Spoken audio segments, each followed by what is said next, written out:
Bulletin का आगाज करें अहम खबर से। बलूचिस्तान के इलाके माच और कोलपुर कॉम्प्लेक्स पर दहशतगर्दों के हमले। ISPR के मुताबिक फायरिंग और क्लियरेंस ऑपरेशन के दौरान 24 दहशतगर्द हलाक, जबकि दहशतगर्दों से बहादुरी के साथ लड़ते हुए 4 जवान और 2 शहरी शहीद हो गए। दहशतगर्द हमले 29 और 30 जनवरी की रात किए गए हैं। कानून नाफिज करने वाले इदारों ने दहशतगर्दों के हमले बहादुरी से पसपा किए। दहशतगर्दों को मौसर ऑपरेशन के जरिए निशाना बनाया गया। ISPR का कहना है कि हलाक दहशतगर्दों में शहजाद बलोच, अताउल्ला, अब्दुल वदूद शामिल हैं, जबकि उनका मजीद ये भी कहना था कि गुज़श्ता 3 रोज में 24 दहशतगर्दों को जहन्नुम वासिल किया गया है। आपको मजीद ये भी आगाह करें, मौसर जवाबी कार्रवाई दहशतगर्दी को शिकस्त देने के अज़्म का अयादा करती है। ISPR का ऐसा कहना है। आपको बताएं कि बलूचिस्तान के इलाके माच और कोलपुर कॉम्प्लेक्स पर दहशतगर्दों के हमले, फायरिंग और क्लियरेंस ऑपरेशन के दौरान 24 दहशतगर्द हलाक हुए। ISPR के मुताबिक दहशतगर्दों से बहादुरी के साथ लड़ते हुए 4 जवान और 2 शहरी शहीद हो गए और दहशतगर्द हमले 29 और 30 जनवरी की रात किए गए हैं। कानून नाफिज करने वाले इदारों ने दहशतगर्दों के हमले बहादुरी से पसपा किए हैं। दहशतगर्दों को मौसर ऑपरेशन के जरिए निशाना बनाया गया। हलाक दहशतगर्दों में शहजाद बलोच, अताउल्ला, अब्दुल वदूद शामिल हैं। गुज़श्ता 3 रोज़ में 24 दहशतगर्दों को जहन्नुम वासिल किया गया है। मौसर जवाबी कार्रवाई दहशतगर्दी को शिकस्त देने के आज़म का अयादा करती है। पाक फौज दीगर सिक्योरिटी इदारों के साथ अमनो इस्तेहकाम के लिए शाना बशाना खड़ी है। बलूचिस्तान के इलाके पर दहशतगर्दों के हमले जारी हैं। ISPR के मुताबिक फायरिंग और क्लियरेंस ऑपरेशन के दौरान 24 दहशतगर्द हलाक, जबकि दहशतगर्दों से बहादुरी के साथ लड़ते हुए 4 जवान और 2 शहरी शहीद हो गए। दहशतगर्द हमले 29 और 30 जनवरी की रात किए गए। ISPR के मुताबिक कानून नाफिज करने वाले इदारों ने दहशतगर्दों के हमले बहादुरी से पसपा किए हैं। दहशतगर्दों को मौसर ऑपरेशन के जरिए निशाना बनाया गया है। ISPR का कहना है कि गुज़श्ता 3 रोज़ में 24 दहशतगर्दों को जहन्नुम वासिल किया गया। अहम खबर दे रहे हैं। ISPR के मुताबिक बलूचिस्तान के इलाके माच और कोलमपुर कॉम्प्लेक्स में दहशतगर्दों का हमला, फायरिंग और क्लियरेंस ऑपरेशन के दौरान 24 दहशतगर्द हलाक हो गए हैं। दहशतगर्दों से बहादुरी के साथ लड़ते हुए 4 जवान और 2 शहरी शहीद हुए, जबकि दहशतगर्द हमले में 29 और 30 जनवरी की रात को किए गए हैं। कानून नाफिज करने वाले इदारे ने दहशतगर्दों के हमले बहादुरी से पसपा किए। दहशतगर्दों को मौसर ऑपरेशन के जरिए निशाना बनाया गया। ISPR का कहना है कि हलाक दहशतगर्दों में शहजाद बलोच, अताउल्ला, अब्दुल वदूद शामिल हैं और मौसर जवाबी कार्रवाई दहशतगर्दी को शिकस्त देने के अज़्म का अयादा करती है। पाक फौज दीगर सिक्योरिटी इदारों के साथ अमन इस्तेहकाम के लिए शाना बशाना खड़ी है। इसी पर बात करने के लिए हमारे साथ मौजूद हैं ब्रिगेडियर रिटायर्ड बाबर अलाउद्दीन साहब। बहुत शुक्रिया आपके वक्त का। सर, कहिएगा, आखिर ISPR ने मजीद बहादुरी का मुकाबला करते हुए दहशतगर्दी को हमने देखा कि पसपा कर दिया, दहशतगर्दों के हमले को भी। जी बिल्कुल, आपका कोई रिपोर्ट में सुन रहा था। ये मच और कोलपुर ऑपरेशन जो है, ये इस लिहाज से बड़ा इंपॉर्टेंट है कि ये बड़ी मेजर एक अटैक था टेररिस्ट की तरफ से, क्योंकि हम तमाम लोग जो हमें से जानते हैं महल्ले वकूफ को, उनको अच्छी तरीके से पता है कि मच और कोलपुर की स्ट्रेटेजिक अहमियत क्या है as far as Quetta valley या बलूचिस्तान इज कंसर्न।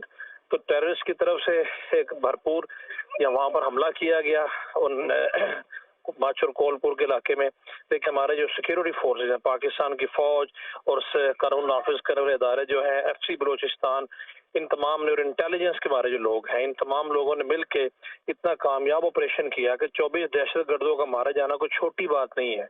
24 दहशतगर्दों के मारे जाने का मतलब यह है कि ऑलमोस्ट तमाम दहशतगर्द जो इस हमले में शामिल थे वो मारे गए हैं और इनमें से 4-5 बड़े हाई वैल्यू टारगेट थे, हाईली मतलूब लोग थे हमें रियासत को, सिक्योरिटी फोर्सेस को। उनके मारे जाने से यकीनन इन दहशतगर्दों के मोराल में बहुत इफेक्ट होगा बलूचिस्तान में, और ये दुश्मन के हिंदुस्तान के कहने पे जो वहाँ पर एक नाम निहाद अलहदगी पसंदी की तहरीक चल रही है, उसकी कमर मजीद टूटेगी और लोगों को बड़ा वाज़ेह पैगाम जाएगा कि हमारी फोर्सेज कमिटेड हैं, उनका मोराल बहुत हाई है, वो इन चीज़ों से मगरूब होने वाले बिल्कुल नहीं है।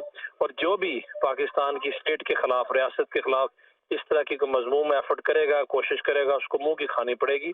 और जाहिर है हमारे 4 जवान शहीद हुए, 2 हमारे मासूम इनोसेंट बेगुनाह सिविलियंस न जाने शहादत नोश किया। ये लोग हमारे हीरोज हैं, इन्हीं की बदौलत अल्हम्दुलिल्लाह हमारी आज़ादी कायम है, ये हमारी बका की अलामत है। जितना खराज तहसीन इनको पेश किया जाए उतना ही काम है। सिक्योरिटी फोर्सेस को भरपूर तरीके से खराज तहसीन पूरी कौम भी पेश करती है, उनके साथ है, उनको सपोर्ट करते हैं और हर रोज़ हमें बहादुरी की नई नई दास्तानें देखने को मिल रही हैं। جو اس عزم کی عکاسی ہے کہ پاکستان کی سوسائٹی، پاکستان کے عوام اور پاکستان کی فوج، تمام قانون نافذ کرنے والے ادارے پورے طریقے سے چکنا بھی ہیں، کمیٹڈ بھی ہیں، ان کا مرائل بھی ہائی ہے اور یہ مچ آپریشن بہت اور چکنا بھی ہے۔ بہت شکریہ بریگیڈیئر ریٹائرڈ بابر علاء الدین صاحب، آپ ہمارے ساتھ موجود تھے۔ بانی پی ٹی آئی اور بشرا بی بی کے خلاف توشہ خانہ کیس کا تحریری فیصلہ جاری کر دیا گیا۔ بانی پی ٹی آئی اور بشرا بی بی کو غیر ملکی سربراہان سے 108 تحائف ملے۔ فیصلہ یہ سامنے آیا ہے وزیر اعظم آفس کا غلط استعمال بھی کیا گیا ہے۔ آپ کو بتائیں کہ تحفے کی قیمت کا تعین کرنے والے پرائیویٹ ماہر پر اثر رسوخ استعمال کیا گیا ہے۔ گراف جیولری سیٹ بانی P T I Bushra be be نے 90 لاکھ روپے میں حاصل کیا۔ گراف جیولری کی اصلی کی مالیت 3 ارب 16 کروڑ روپے سے زائد تھی۔ بانی پی ٹی آئی کا دوران ٹرائل رویہ بہت غیر مناسب تھا۔ عدالت کی جانب سے کہا گیا ہے بانی پی ٹی آئی اور بشرا بی بی کے خلاف توشہ خانہ کیس کا تحریری فیصلہ جاری کر دیا گیا ہے۔ فیصلے میں سامنے آیا ہے کہ بانی پی ٹی آئی اور بشرا بی بی کو غیر ملکی سربراہان سے 108 تحائف ملے ہیں۔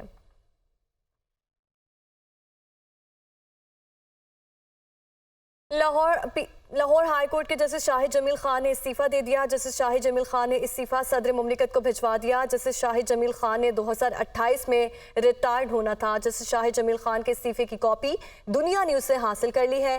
جسٹس شاہد جمیل خان 2014 میں لاہور ہائی کورٹ کے جج عہدے پر تعینات ہوئے تھے۔ جی آپ کو آگاہ کریں، جسٹس شاہد جمیل خان نے استعفیٰ صدر مملکت کو بھجوا دیا ہے۔ لاہور ہائی کورٹ کے جسٹس شاہد جمیل خان نے استعفیٰ دے دیا ہے۔ آپ کو اہم خبر دے رہے ہیں، جسٹس شاہد جمیل نے 2028 میں ریٹائرڈ ہونا تھا۔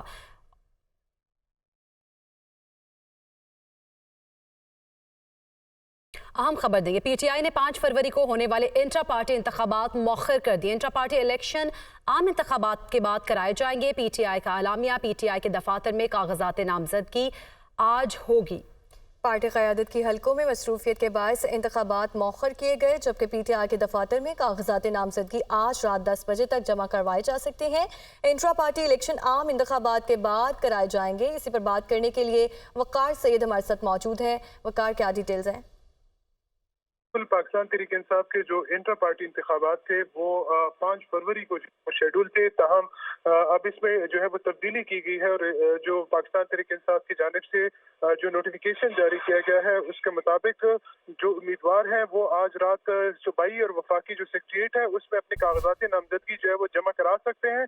تاہم جو انتخابات یعنی پولنگ ڈے جو ہے وہ الیکشن کی یعنی 8 فروری کے بعد جو ہے وہ مقرر کیا جائے گا، جبکہ پاکستان تحریک انصاف جو ہے وہ الیکشن کمیشن کی ہدایت کے مطابق انٹرا پارٹی انتخابات جو ہے وہ کرانے جا رہی ہے، اور اس سے متعلق انہوں نے جو ہے وہ اپنی قرارداد جو ہے وہ منظور کی تھی، جس میں 15 روز کا ٹائم دیا گیا تھا کہ 15 روز کے اندر جو ہے وہ جنرل باڈی نے اس متفقہ طور پر منظوری دی تھی کہ 15 روز کے اندر انٹرا پارٹی انتخابات جو ہے وہ کرا دیے جائیں گے۔ پاکستان تحریک انصاف کی یہ کوشش ہے کہ وہ بر وقت انٹرا پارٹی انتخابات کروا کے بلے کا جو انتخابی نشان ہے وہ واپس لیں، تاکہ ان کے حمایت یافتہ جو آزاد امیدوار ہے وہ منتخب ہونے کے بعد جو ہے دوبارہ اپنی پارٹی کو جوائن کر سکیں۔